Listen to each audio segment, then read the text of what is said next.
with Bo Krause being out, how was your opinion, thoughts on Emery Simmons?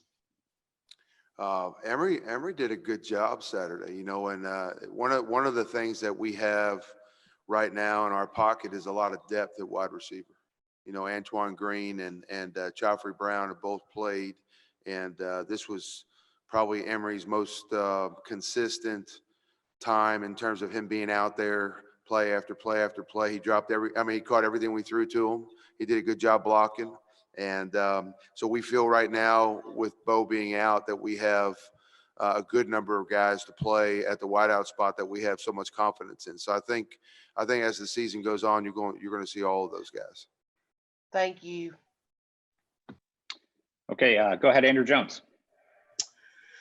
Hey, Coach, what about the offensive line do you like about the way they progressed since fall camp started, especially with respect to run blocking? I think a lot of that has to do with the week-to-week progress that we make. I also think that, and I've said this a few times this year, last year these were a bunch of freshmen that had very few starts and very few starts together.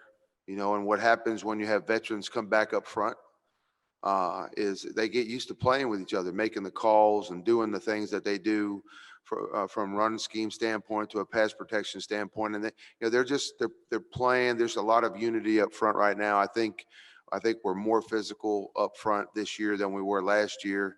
And, it certainly helps when your running backs are, both of them are elite this season. And that helps us too. But it is the biggest benefit I'd say is the fact that they have a lot of experience playing together. And, so it's good to have veterans up front. How much a part of the running success is also the way the receivers have blocked downfield and Garrett and the different responsibilities he's had in the blocking schemes? Well, with regards to explosive runs, you have Coach Searles has really gotten our guys on the O-line to block at the second level much better, and the receivers are doing a better job than they did last year. I think we're more active. I think we're taking more pride in our blocking.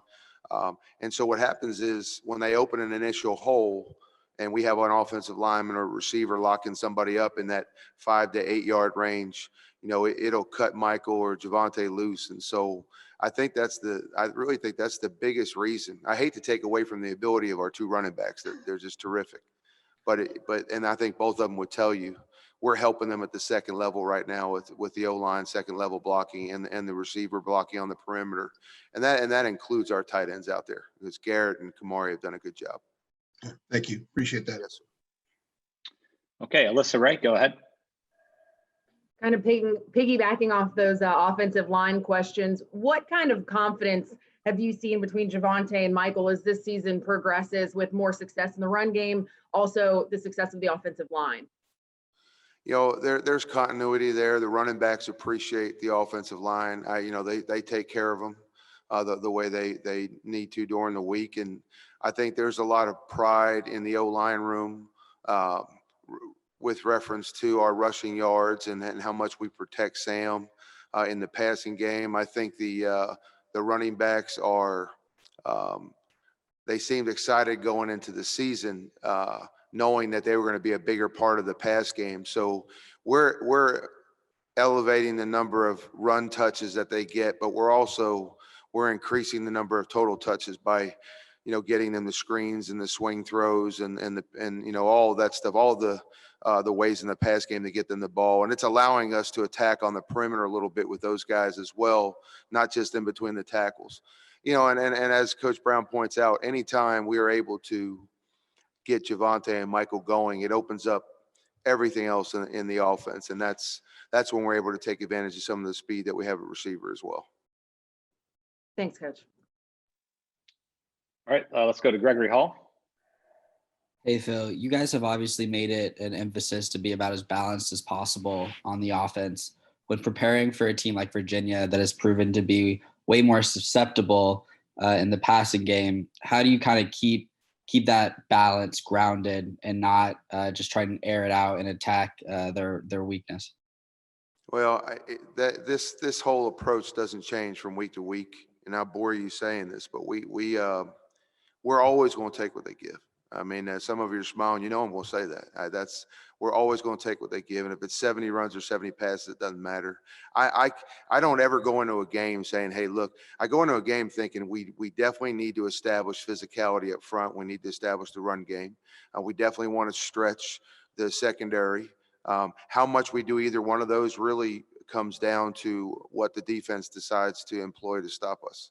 And so as the game goes on, you take what they give us, and if that means we're going to run the ball for over 300 yards, so be it. A W is a W. If it means we're going to throw for over 300, then that's fine. So what we need to do is put our plan together, make sure that the guys know the plan on Saturday, and then it's all about their execution.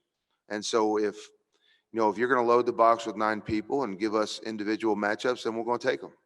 And if you're going to have a lighter box, we're going to run the football. And then, this week, I think I've got to do a better job of making sure that we distribute the ball to everybody. So we utilize all of our weapons. All right, let's go over to Ross Martin. Hey, Coach, I have a little kind of off-topic question. You coached DK Metcalf and AJ Brown at Ole Miss. Obviously, DK Metcalf is in the news a lot after that big play yesterday. What was it like having those offensive talents, and particularly with Metcalf and how athletic and physically imposing he is at the wide receiver position? DK to me is a special human being. DK is without a doubt one of the top 3 hardest working players I have ever had the fortunate I've ever been around. I mean, I've been so fortunate to be able to coach a guy like that. And when you think about a football player from a personality standpoint, a character standpoint, a work ethic standpoint, and just from an athletic ability standpoint, it doesn't get any better than DK. To see where he was when I first met him, and it has nothing to do with me, but to see where he was when I first met him, watch how hard he worked to improve, and to see what kind of product he was when he first went to the combine and entered the draft, and now to watch him produce in the NFL the way he's doing. He had a play last night in the game where he ran down, I can't remember who it was, the little guy, speedster. Yeah, Baker, right? And he ran him down, I think, inside the 5-yard line and wound up saving a touchdown. And yeah, it's a big reason why Seattle still had a chance to win the game late in the deal. And that play in a nutshell encapsulates what DK Metcalf is all about. Unselfish, high effort, going to do anything he can to help the team. He's the same way off the field. And, I actually texted Coach Brown. I thought that would be an awesome play to show our players just from a great football play, unselfishness standpoint. And, I couldn't think of a better representation of DK than the play that he made last night. Great. Thank you. All right, let's go to JB Ricks. Hey, Coach, thanks for taking out the time.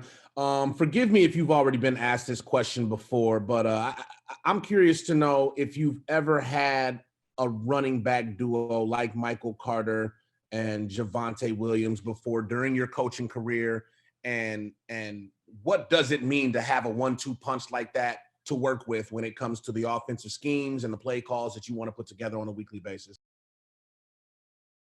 I smile because we've been in this world before in the run game. I would say that I have in the past had I've been fortunate enough to have 2 really good running backs in the backfield. Those 2 seasons, both of those 2 seasons, we had multiple 1,000-yard rushers. We had over 40 rushing touchdowns both of those seasons, and we were in that 3,600 to 3,900 rushing yards a season area. We lived in that world because of those 2 guys, and obviously those 2 seasons we were able to throw the ball successfully. Just we threw it a little less, and it was all because of the establishing the run game. So that was at the FCS level. That was at Sam Houston State. So I'd say relative to the level, they were really good for that level. At this level, obviously, I don't think we had 2 explosive backs at Ole Miss. We were blessed with one really good one each year that I was there. But to have a guy like Javonte and Michael Carter, on the same team at this level, able to do what they do. And I think either one of them could probably carry the load if we only had one of them on the roster. But to have both of them, to see what both of them are doing when they're splitting time with the other one is special. And very much like DK Metcalf. And I love to point this out because we have such great kids, but very much like DK Metcalf, you can't find two better people than Michael Carter and Javonte Williams. And they're just as special off the field as they are on. And I think a lot of that lends to their leadership and their work ethic. And it's why they're producing the way they're producing right now. Thanks, Coach. Yes, sir. All right, last one for Coach comes from Lucas Tomei. Go ahead, Lucas. Hey, Coach. In last season's game against Virginia, the offense really came alive. Howell threw for 350 yards and 4 touchdowns. That was De'Ami Brown's 200-yard, 3-touchdown game. And Virginia's returning a lot of its defensive starters from last season. So how are you factoring that into the offensive game plan and just preparation for the game this week? We actually feel this is going to be one of the better defenses we see. And it's a really good example of the win-loss record not really representing or being indicative of how good this defense is. They both the ends are really good football players. 91 is somebody you've got to know where he is on the field. They do a really good job running to the football in the box. We had a physical contest up front with them last year. It was an athletic contest in the secondary. I think we tried to take advantage of some individual matchups. We were able to do that on some downs, and we're not on some others. They do a good job pressuring the quarterback, and they're probably the most multiple scheme that we have seen this year. So we certainly respect Virginia's talent on defense, and you add with that just their multiplicity with regards to coverages and pressures, and we're going to have to be on the ball mentally this week. So it's an important week of practice every week, but from a mental standpoint, it's probably a more challenging week than we've seen, and it's going to take our best effort on Saturday to beat Virginia on defense.